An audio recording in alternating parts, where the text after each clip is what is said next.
Shalom Aleichem, meu irmão e minha irmã, como é que vão vocês? Que Hashem vos abençoe em nome de Yeshua. Hoje, dando início ao livro de Shemot, o livro de Êxodo, vamos falar sobre Shiló. Quem é esta figura enigmática que aparece lá no livro de Bereshit, né? Nas bênçãos que são dadas às 12 tribos? Quem é essa figura enigmática que tem agora essa conexão com a Parashá Shemot? Vamos saber quem ele é? Perto da conclusão do livro de Gênesis, Yaakov profetiza sobre seus 12 filhos e sobre Judá. Ele diz: o cetro não se apartará de Judá, nem o bastão governador entre seus pés, até que venha Shiló. Para ele será a obediência dos povos, ligando o seu potro à videira e os seus jumentos ao vidoeiro. Lavou as suas vestes em vinho e as suas vestes no sangue das uvas. Seus olhos ficarão vermelhos de vinho e seus dentes brancos de leite. Algo muito interessante que precisamos perceber nesta paraxá é que as profecias de Yaakov se conectam agora com o tempo da redenção que virá através de Moshe. Muito interessante a gente perceber que a Parashá começa com o final da anterior. E aparece essa figura, que é uma figura até então enigmática, de uma pessoa que se chama Shiló. E foi profetizado sobre essa pessoa por Yaakov. E a pergunta que nós poderemos fazer é o seguinte: quem disse a Yaakov sobre essa pessoa? Quem falou sobre ele, sobre o perfil dessa pessoa? Como ele associa essa pessoa à obediência? A ele obedecerão os povos. Esse homem, ele está ligado à videira, ao jumento. Ele tem as suas vestes lavadas em vinho, as vestes lavadas do sangue. Quem é esse homem? Quem é essa pessoa chamada Shiló? Vamos ver um pouquinho mais sobre isso. Só um detalhe que eu quero deixar aqui muito claro. Como Yaakov era profeta, nós entendemos então que o mover profético que estava sobre ele foi muito intenso, muito tremendo, a ponto dele fazer esse tipo de associações, e nós vamos perceber que a quem ele estava se referindo quando falava isso. O Targum Yonatan diz: reis não cessarão da casa de Judá, nem soferim, os escribas, ensinando a Torá, desde os filhos de seus filhos até a hora que o Mashiach chegar, cujo é o reino, e a quem todos os reinos da terra serão obedientes. Quão bonito é o rei Messias, que deve surgir da casa de Yehudá. Suas vestes serão mergulhadas em sangue, ele mesmo será como aquele que pisa o suco no lagar.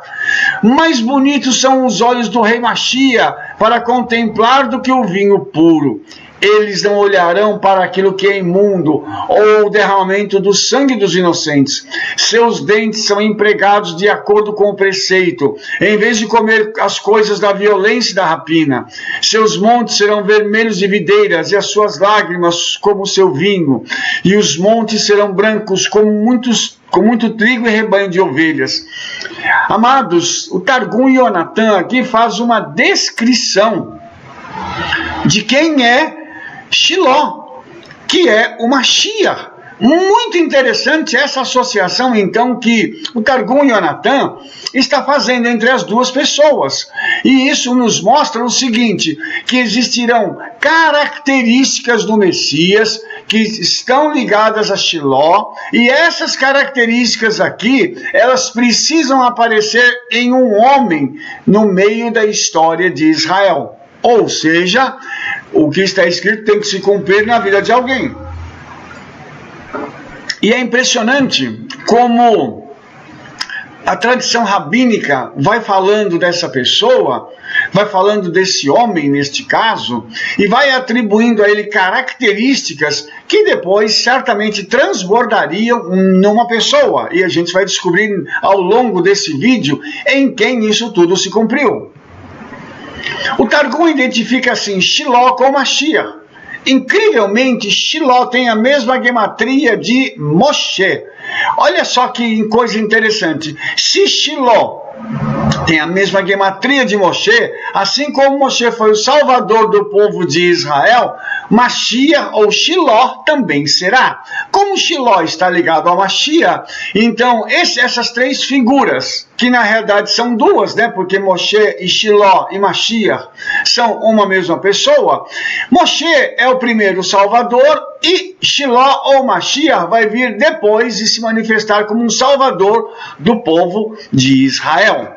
E quando o Targum interpreta que as suas vestes são mergulhadas em sangue, como está escrito no livro de Apocalipse, ele está vestido com uma roupa aspergida com sangue. Seu nome é chamado a Palavra de Elohim. Olha que coisa tremenda isso. Então nós fazemos uma conexão agora com o Targum e Yonatan e o livro de Apocalipse, mostrando que as palavras que estão escritas em ambos, elas conferem entre si, elas encaixam entre si.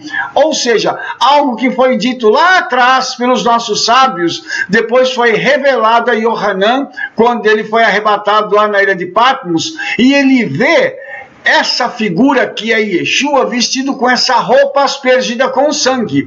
A mesma visão que Yaakov relata quando profetiza acerca de Shiló, que é um descendente da tribo de Yehudá. Isso é fantástico, isso é fenomenal, mostrando como as coisas têm ligações umas com as outras. E por isso fica difícil a gente dizer que Yeshua não é o Redentor. Fica difícil dizer que essa pessoa descrita pelo Targum Yonatan e pelos demais escritos judaicos não é Yeshua. Aqui nós vemos que isso já está muito claro, mas nós vamos continuar para a gente poder entender um pouquinho mais disso. O profeta Isaías diz: quem é este que vem de Edom com vestes tintas de Bosra, aquele que é glorioso em suas vestes, marchando na força, na grandeza de sua força? Sou eu que falo em justiça, poderoso para salvar. Por que você está vermelho em sua roupa e suas roupas como ele que pisa na cuba de vinho? Eu pisei sozinho no lagar, e dos povos não havia homem comigo. Sim, pisoteios da minha ira e pisoteios do meu furor. O seu sangue é borrifado em minhas vestes, e eu manchei todas as minhas roupas, porque o dia da vingança estava no meu coração e o ano dos meus remidos é chegado. Essa profecia que foi escrita, declarada por Isaías, ela também está ligada ao Mashiach. E uma coisa interessante é que aqui o Mashiach vem de Edom. E nós vamos saber daqui a pouco por que isso acontece. Mas você vê que essa pessoa, ele tem vestes gloriosas, como Yohanan viu lá no livro de Apocalipse, marchando na sua grandeza e força, vencendo e para vencer. Ele que fala de justiça é poderoso para salvar. Tudo isso está ligado à pessoa do Mashiach e também a Yeshua. E ele pergunta, por que a sua roupa está vermelha? Porque ele pisou na cuba do vinho. E ele declara, eu pisei sozinho no lagar. Ou seja, eu pisei e esmaguei as uvas. Fui eu que trouxe a justiça, e eu acabei com os inimigos do meu povo, eu vim para salvar o meu povo. E interessante que tudo isso já aconteceu e vai acontecer ainda de forma mais intensa quando Yeshua aparecer como o Mashiach ben David. Porque ele veio na primeira vez como Mashiach ben Yosef, ele virá então como Mashiach ben David, que é o guerreiro, o vingador. E isso aqui, o final desses versos mostra uma coisa muito interessante que Yeshua vai fazer. Porque o dia da vingança estava no meu coração e o ano dos meus remidos é chegado. Vai chegar um momento, irmãos, em que Yeshua vai esmagar os inimigos de Israel, porque há uma vingança que está no coração dele e só ele pode executá-la. Porque só a ele foi dada a autoridade para fazer tal coisa. Tremendo isso, como o profeta Isaías conecta as suas palavras à tradição rabínica e também a Yeshua. O Ramhal, Rabino Moshe Chaim Luzzatto, responde a pergunta, quem é este que vem de Edom? E ele diz o seguinte, eu vou explicar a você um certo sódio, um certo segredo, que está completamente selado. Isso diz respeito ao que está escrito. Quem é este que vem de Edom? Isaías 63:1. Este é o Tzadik, e ele é o Mashiach ben Yosef.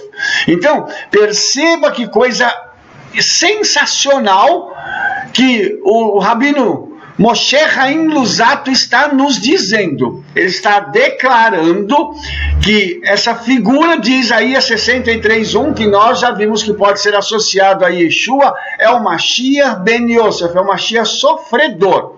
Então, isso aqui é uma coisa muito intensa, porque a única conexão que nós temos na história de um homem, de um judeu, que cumpriu isso tudo, que entrou para a história da humanidade como Redentor, foi Yeshua, o Tzadik Hador. Ele era o Tzadik daquela geração, e ele morreu para que houvesse redenção para a humanidade. Inclusive, isso é uma coisa que está escrito também pelos nossos sábios, que quando morre um Tzadik, ele está trazendo redenção, ele está fazendo com que haja um nível maior de perdão dos pecados por causa da sua morte. Agora nós temos nos escritos de Kol HaTor, escrito por Rav Hillel Shklover, o discípulo de Vilna de Gaon, que ele fala da unificação do Mashiach ben David e o Mashiach ben Yosef. Ele diz assim: tudo isso é verdade no início da redenção, quando a madeira de Yosef e a madeira de Yehudá são pedaços de madeira na mão, quando ainda estão divididos em dois, ao nível do despertar de baixo.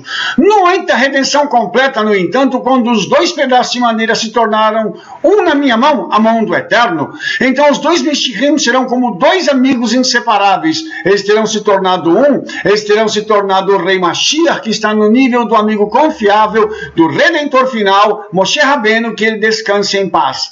Interessante percebemos agora, amados, que esses escritos do Kol HaTor, eles nos mostram algo muito interessante. Eles falam que a redenção está associada à profecia de Ezequiel, capítulo 37, quando ele fala dos dois pedaços de madeira que estão nas mãos do Eterno, né? Que um dos pedaços representa a casa de Judá e outro a casa de Yosef, ou a casa de Yosef e a casa de Judá.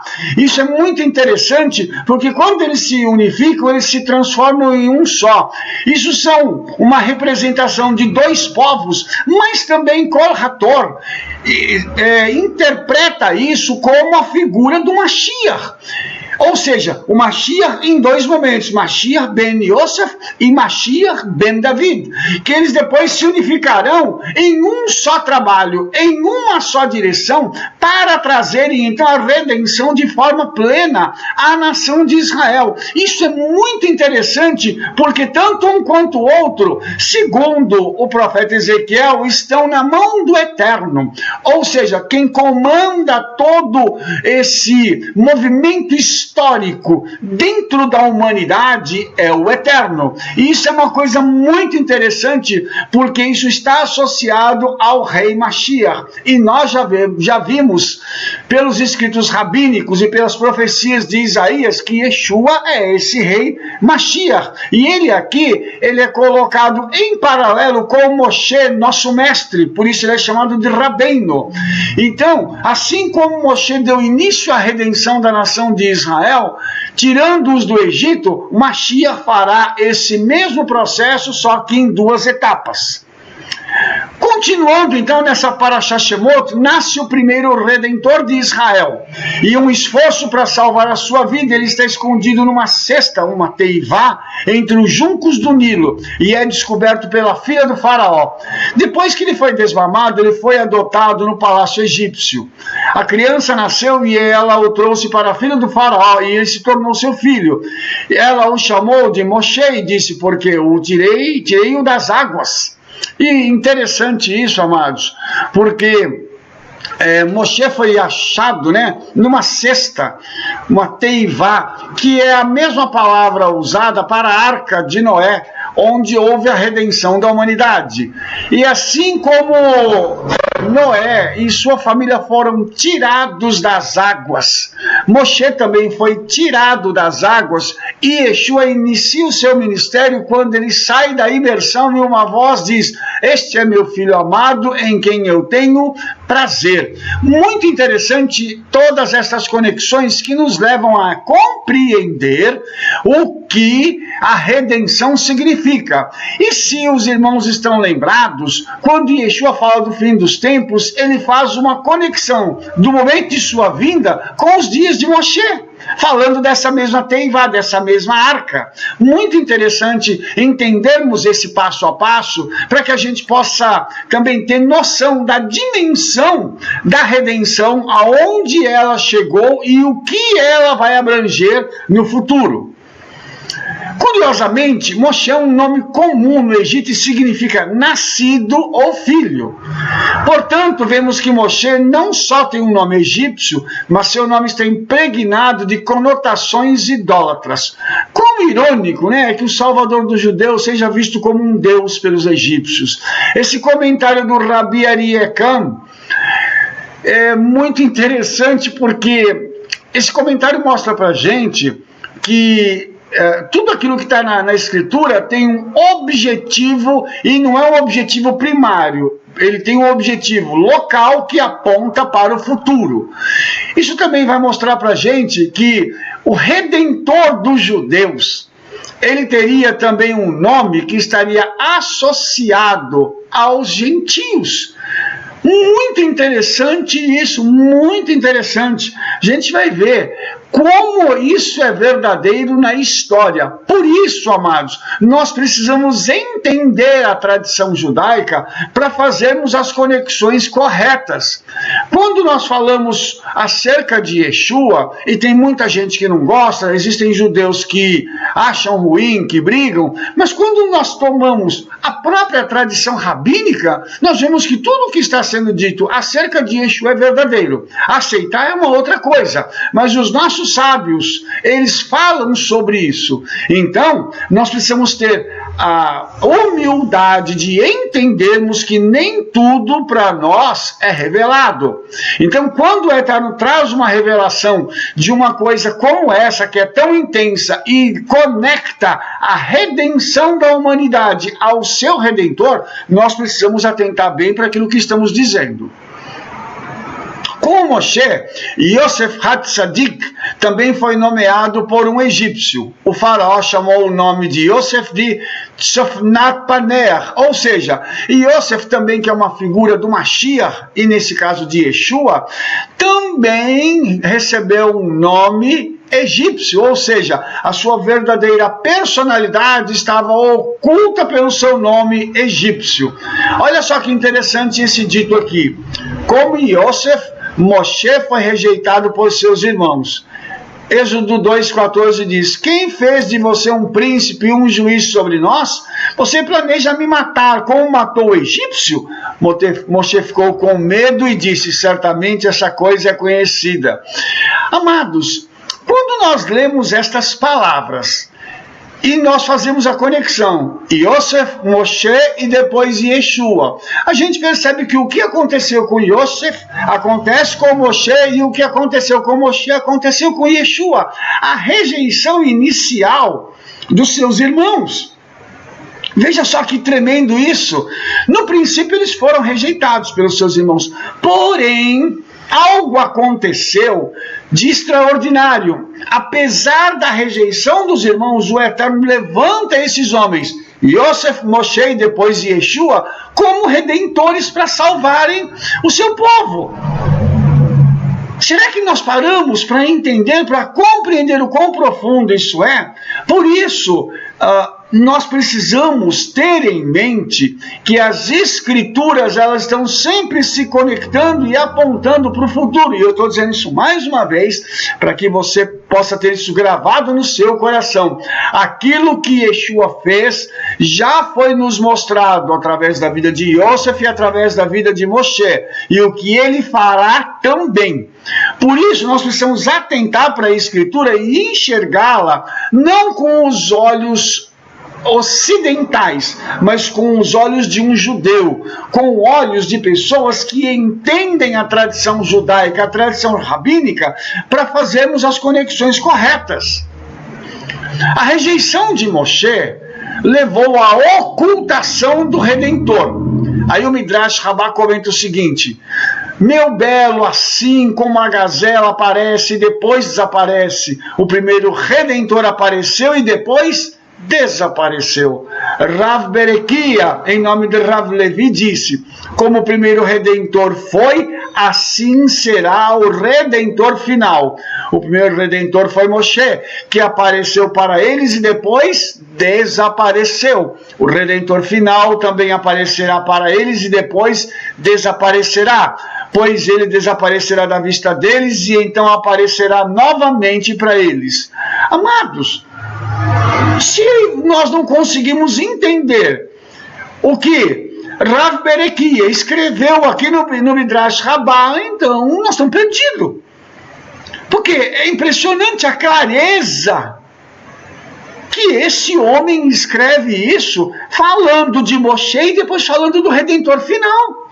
Ou seja, Yeshua veio, apareceu para os judeus e depois desapareceu. E assim como ele desapareceu, ele aparecerá novamente para eles. Será que tem algo mais claro do que isso, amados? E eu não estou falando da Brit Hadashah do Novo Testamento, eu estou usando aqui a tradição rabínica para mostrar para vocês como isso se encaixa perfeitamente na Brit Hadashah e só se encaixa na pessoa de Yeshua. Vamos deixar isso bem claro, porque não tem como isso encaixar na pessoa de outro. Então, veja como isso tem conexões perfeitas entre o Redentor primeiro, que foi Moshe, apareceu e desapareceu, e depois o Redentor final, Yeshua. Vamos continuar para a gente ver o que mais tem por trás disso?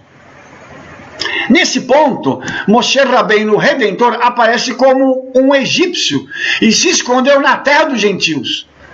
Êxodo 2, 16 a 19 diz assim: ora, o sacerdote de Midian teve 7 filhas. Elas vieram e tiraram água e encheram os coxos para regar o rebanho de seus pais. Os pastores vieram e os levaram, mas Moshe levantou-se, ajudou-os e regou o seu rebanho. Quando eles vieram para Reuel, seu pai, ele disse: como é que vocês voltaram tão cedo hoje? E elas disseram: um egípcio nos livrou da mão dos pastores, e além disso ele tirou água para nós e deu água ao rebanho. Aí o Midrash Rabbah comenta sobre esta passagem o seguinte: então Moshe era um egípcio? Não, ele era hebreu, mas seu vestido era egípcio. Será que os irmãos conseguem caminhar junto comigo nessa palavra? Moshe foi visto pelos nossos sábios como um hebreu que tinha vestes egípcias, assim como aconteceu com Yosef. Ou seja, Moshe estava disfarçado de egípcio, mas sendo hebreu. E uma coisa muito interessante é que ele vai para Midian.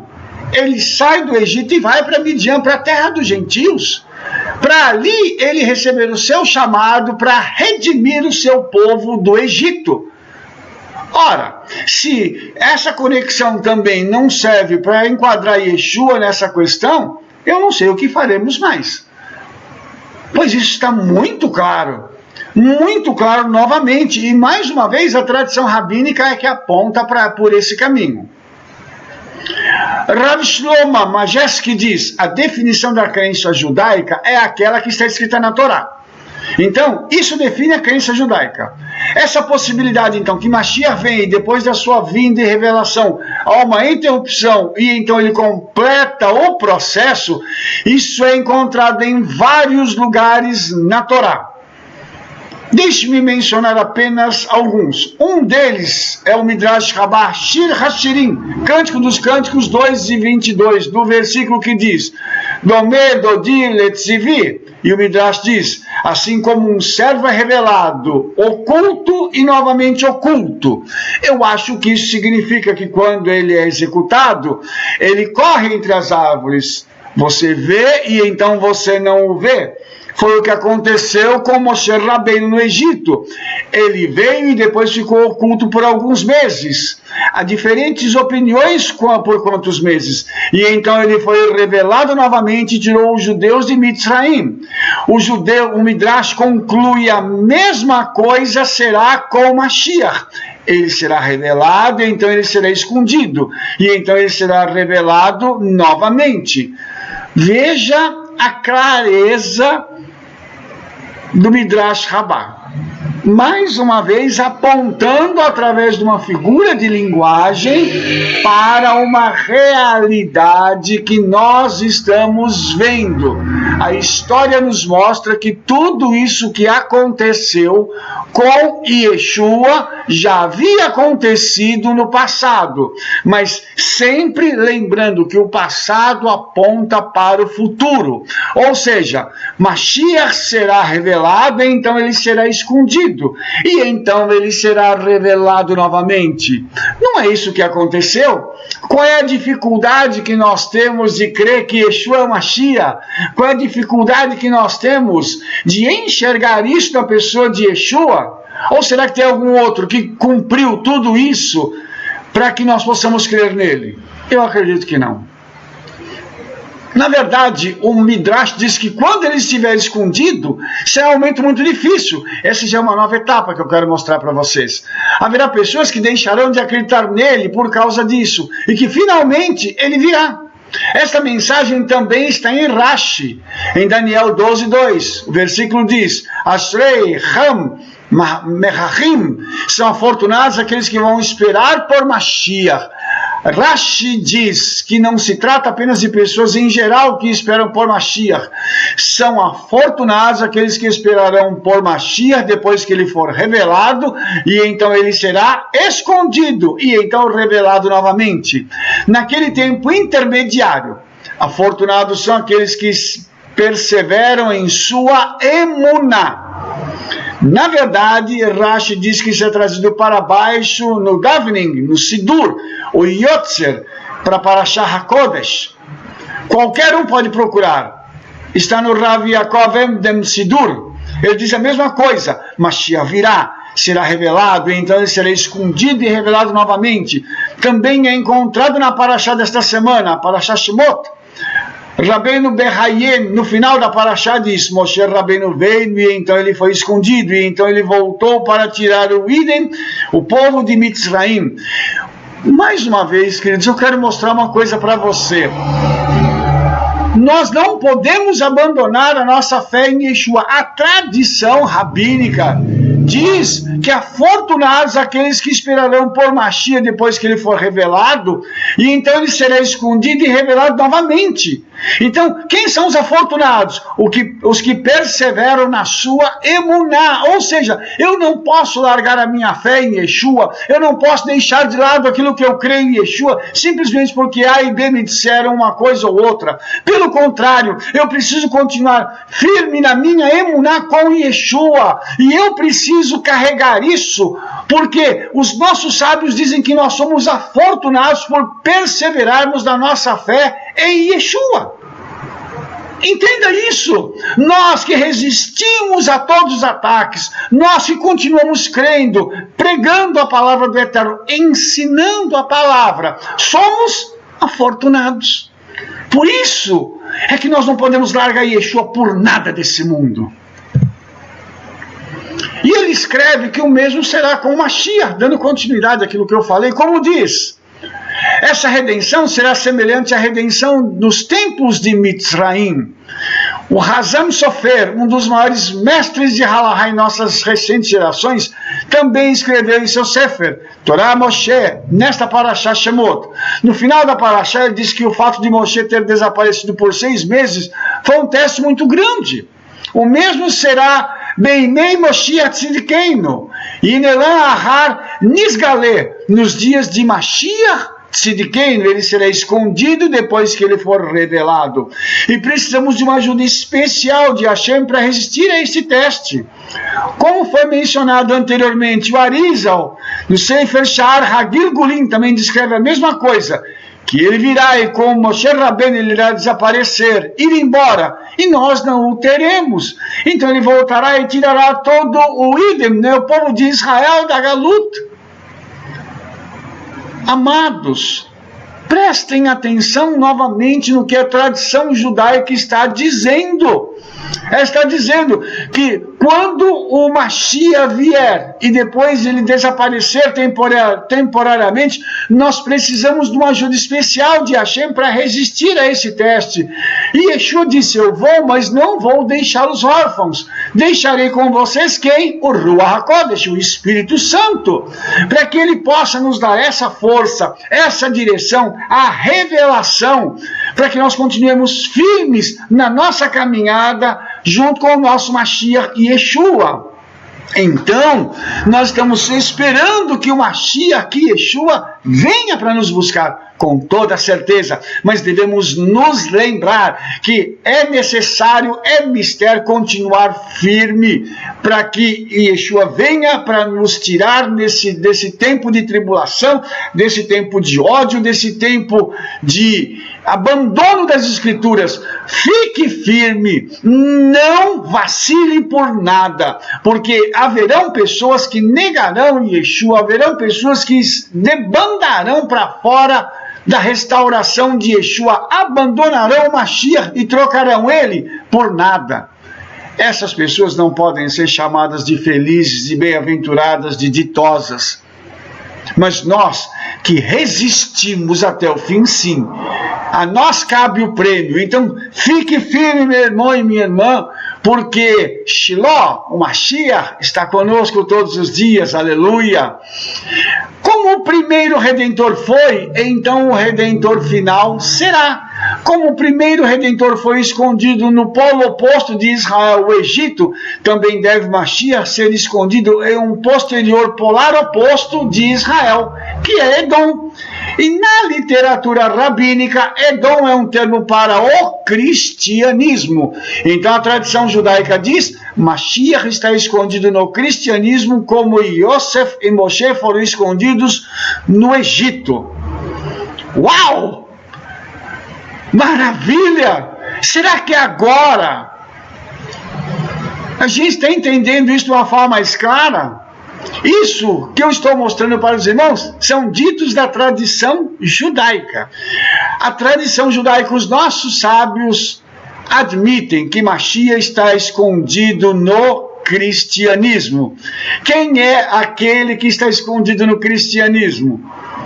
Yeshua. Então, isso é algo fenomenal. Para terminar esse nosso vídeo, nós estamos vendo que coisa tremenda. Agora, não há como negar que Yeshua é o Mashiach, porque a própria tradição rabínica está apontando para isso. Baruch Hashem, vejo você no nosso próximo vídeo e que o Eterno possa abençoar a tua vida ricamente, em nome de Yeshua HaMashiach. E não se esqueça, se você gostou do vídeo, dê o seu like, favorite, comente, espalhe no